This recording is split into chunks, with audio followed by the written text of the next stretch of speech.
दोस्तों, एक लड़का जो होता है अपने हाई स्कूल में पढ़ने जाता है और उसी स्कूल में एक लड़की जो होती है, ढेर सारी लड़की पढ़ती है, तो उसे एक लड़की से प्यार हो जाता है।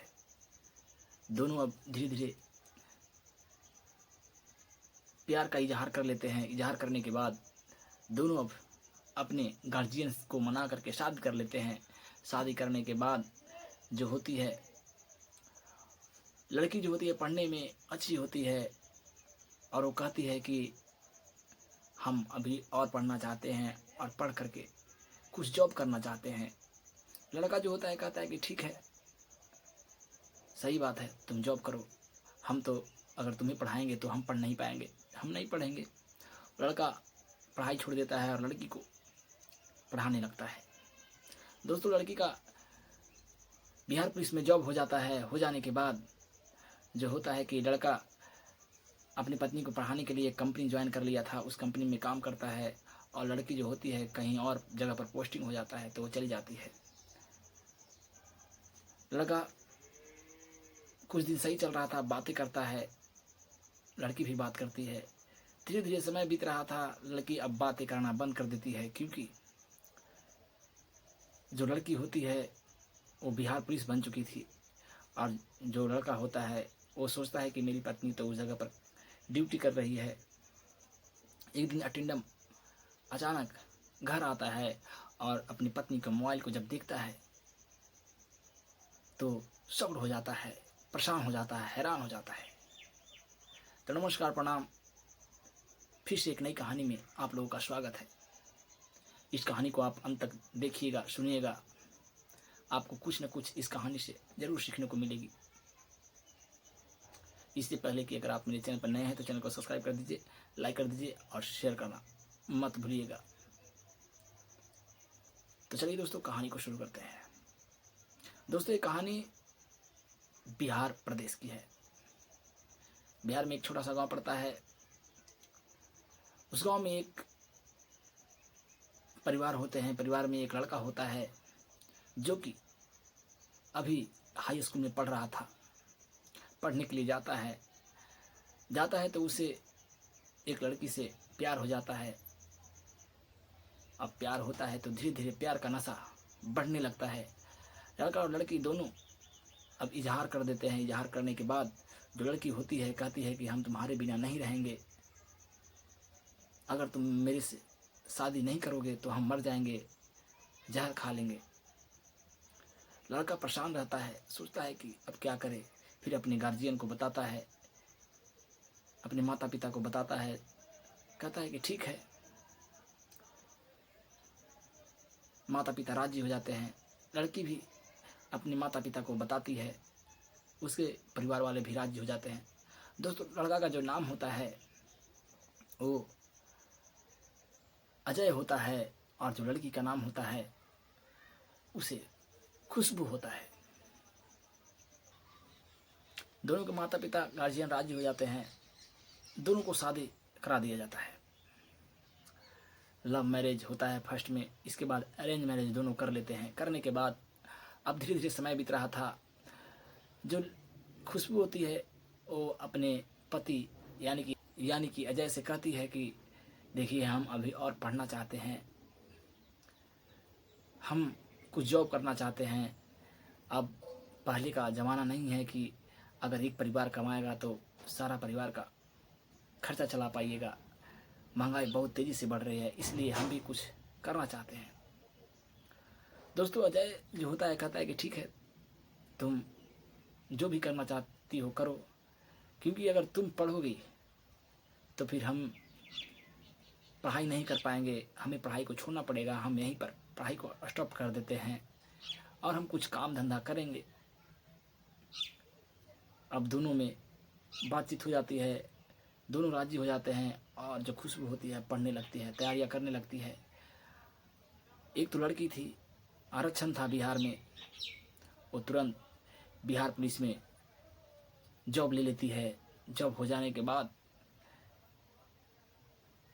धीरे धीरे समय बीत रहा था। जो लड़का होता है अजय, वो ओला कंपनी में काम करता है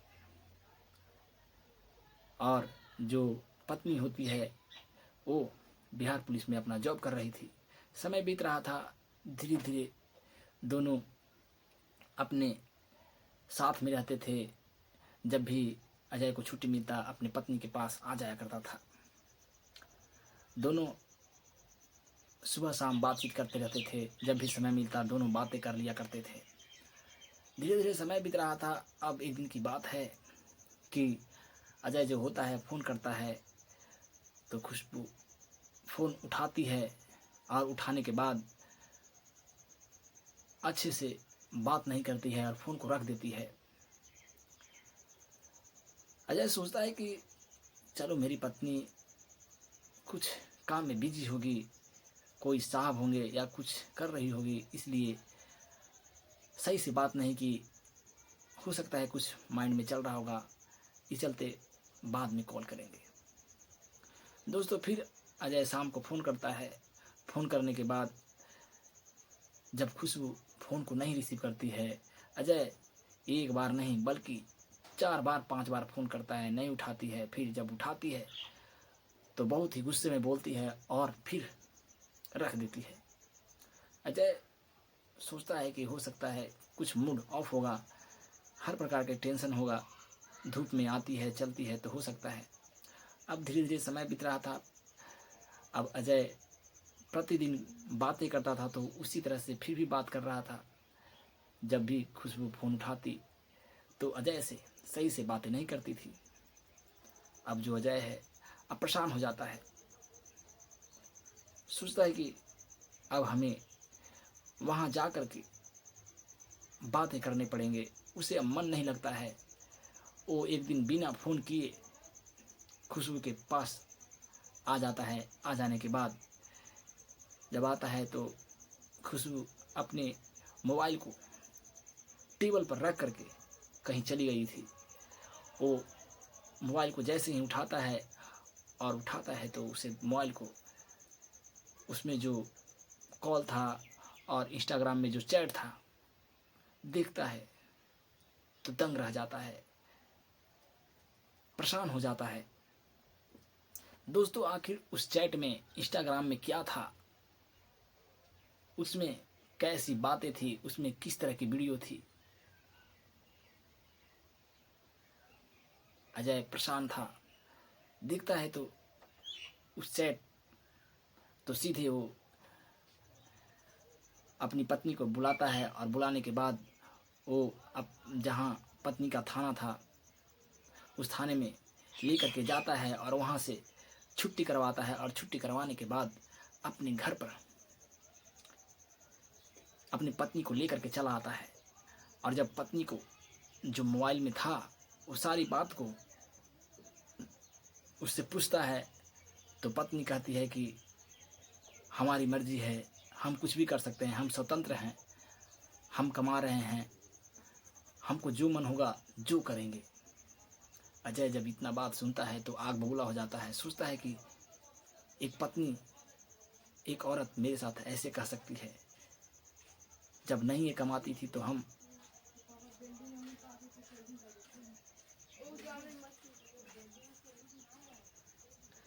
फिर अजय बोलता है कि जब तुम नहीं कमाती थी तब मैं कमाता था और तुम्हारी हर खर्चा को उठाया, तुम्हें यहाँ तक पहुँचाने में भी मेरा ही हाथ है। क्या तुम आज कमा रही हो तो हम खा रहे हैं, अगर तुम नहीं कमाती या तुम्हें जॉब नहीं होता तो क्या मैं तुम्हें नहीं खिलाता। फिर भी जो खुशबू होती है वो अजय को जैसे तैसे बोलती है कि हमारी मर्जी है, हम कुछ भी करें, हम स्वतंत्र हैं। अजय जब इतना बात सुनता है मनाने का प्रयास करता है कि किस तरह से कॉम्प्रोमाइज़ हो जाए। अजय भी सोचता है और खुशबू प्रिया भी, और खुशबू और जो खुशबू पत्नी होती है वो भी सोचती है, मगर मामला इतना बढ़ जाता है कि कॉम्प्रोमाइज़ हो नहीं पाता है। दोस्तों खुशबू जो होती है वो इतना मुंह चलाने लगती है कि अजय को रहा नहीं जाता है और तुरंत वो एक चिट्ठी लिखता है और जा कर के सीधे एसपी के यहाँ पहुँच जाता है। एसपी के यहाँ पहुँचने के बाद सारी बातों को वो बताता है बताता है कि हमारी पत्नी बिहार पुलिस में कांस्टेबल पद पर थी और उसे एक जो थाने का दरोगा है उन्हीं के साथ हमारी पत्नी का गलत संबंध है, उसी के साथ नाजायज़ संबंध है और हमारी पत्नी से गलत गलत तरीके से बातें करते हैं। इस तरह से बातें करते हैं कि हम आपको बता नहीं सकते हैं, और जब वो बात कर सकते हैं तो कुछ भी कर सकते हैं। दोस्तों, वो सारी चीज़ जो मोबाइल में होती है, फ़ोटो वगैरह जो भी होता है, गंदे गंदे फ़ोटो होते हैं, गंदे गंदे बातचीत होते हैं, सारी एसपी साहब को सौंप देता है। दोस्तों, एक पत्नी जो कि जिस समय वो कुछ पद पर नहीं थी, कोई भी काम नहीं कर रही थी, उस समय उसे खिलाता था और खिला करके पढ़ाई का खर्चा उठाता था। उठाने के बाद जब उस लड़की को जॉब लग गया तो अपने पति को छोड़ करके किसी और मर्द की बाहों में जा करके रंगरलियां मना रही है। उसकी ख्वाहिशें अब ऊंचे हो गए हैं। अब उस अजय से उसका मन नहीं भर रहा है, उसका जो स्टेटस है नीचा है, ये सोचकर वो उसी थाने के जो दरोगा साहब होते हैं, जिस थाने में खुशबू पोस्टिंग थी, उसके साथ रंगरलियां मना रही थी। दोस्तों, आए दिन ऐसी घटनाएं बिहार पुलिस में, जो हमारी पुलिस है, आए दिन ऐसी घटनाएं घट रही है। दोस्तों, जब अजय ये सारी बात एसपी साहब को बताता है और लिखित रूप से देता है, देने के बाद फिर मीडिया वाले उससे पूछताछ करते हैं तो सारी बातों को बताता है। बताने के बाद फिर जो होता है, एसपी साहब बोलते हैं कि हम इस पर जांच करके कार्रवाई करेंगे। दोस्तों, एक पति अपनी पत्नी को पढ़ा लिखा करके, कष्ट सह करके उस लायक बनाता है ताकि हमारा सहारा बने, और सहारा बनने के बजाय उसके इज्जत की धज्जियां उड़ जाती है।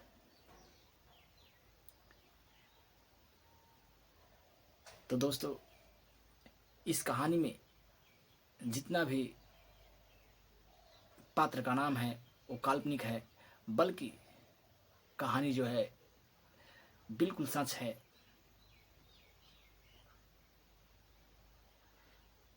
दोस्तों, इस कहानी के बारे में आपकी क्या राय है, आप कमेंट बॉक्स में ज़रूर बताइएगा। इस कहानी का सुनाने का मेरा मकसद किसी को दिल का ठेस पहुंचाना नहीं है, बल्कि समाज को जागरूक और सतर्क करना है, ताकि आप और आपकी परिवार सुरक्षित रह सके, ताकि आपके साथ भी ऐसी घटनाएं ना घटे। फिर मिलेंगे अगली कहानी में, तब तक के लिए जय हिंद।